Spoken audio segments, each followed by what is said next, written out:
ദൈവിക പദ്ധതികളാണ്. ഈ പകൽക്കാലം നീ ഞെരുങ്ങാനുള്ള കാരണം കേട്ടോ, നീ ഒറ്റപ്പെടാനുള്ള കാരണം, ചേർത്ത് നിർത്തിയവരെല്ലാം നിന്നെ ഉപേക്ഷിക്കാനുള്ള കാരണം, നീ പോലും അറിയാത്ത പ്രതിസന്ധികൾ, കുറ്റപ്പെടുത്തലുകൾ നിന്റെ ജീവിതത്തിനകത്ത് വെളിപ്പെടാൻ കാരണം നിന്റെ മേലുള്ള ദൈവിക വിളിയാണ്.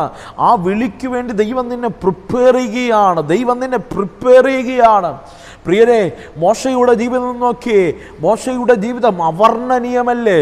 അവൻ്റെ ജീവിതത്തിനകത്ത് ജനന സമയത്ത് ചില പ്രതിസന്ധികൾ ഉണ്ടായി, സത്യമാണ്. പക്ഷേ ആ പ്രതിസന്ധികൾക്കകത്ത് നിന്നെല്ലാം മരണത്തിൻ്റെ താഴ്വരയിൽ നിന്ന് ദൈവം അവനെ വിളിച്ചു കയറ്റി. അവനെ നിർത്തിയത്, അവനെ വളർത്തിയത് മിസ്രൈമിലെ കൊട്ടാരത്തിലെ നന്മ കൊണ്ടാണ്. മിസ്രൈമിലെ കൊട്ടാരത്തിലെ സുഖലോളിപതയ്ക്കകത്ത്, മിസ്രൈമിലെ കൊട്ടാരത്തിൻ്റെ സമർത്ഥിക്കകത്ത് വളർന്നു വരുന്ന ഒരു മോശ.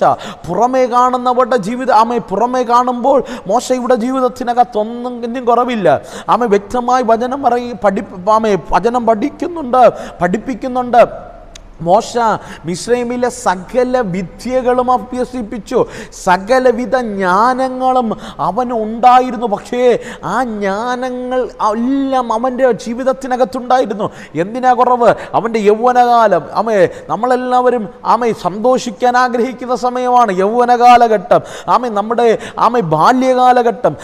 നമ്മുടെ ജീവിതത്തിൻ്റെ സമസ്ത മേഖലകളിലും നമ്മൾ ഇന്ന് പറയുന്ന സമൃദ്ധി എന്നൊക്കെയുള്ള ആ പദങ്ങളൊക്കെ മോശയുടെ ജീവിതത്തിനകത്ത് നാം പഠിച്ചു കഴിഞ്ഞാൽ ഒന്നിനും കുറവില്ലാത്തൊരു ജീവിതം, ഒന്നിനും കുറവില്ലാത്ത അവൻ ആഗ്രഹിക്കേണ്ടതെല്ലാം എന്ന് പറഞ്ഞാൽ ഈ ലോകത്തുള്ള എല്ലാ നന്മയും അവൻ്റെ പാദപീഠത്തിലുണ്ട്. പക്ഷേ വചനം ഇങ്ങനെ പറയുന്നു, പ്രിയരെ, മോശയുടെ ജീവിതത്തിനകത്ത് ഈ പുറമേ കാണുന്നതെല്ലാം ഉണ്ടായിട്ടും പക്ഷേ ദൈവം വിളിച്ചൊരു വിളിയുണ്ട്. ദൈവം വിശ്വസ്തനെന്ന് എണ്ണി വിളിച്ചൊരു വിളിയുണ്ട്.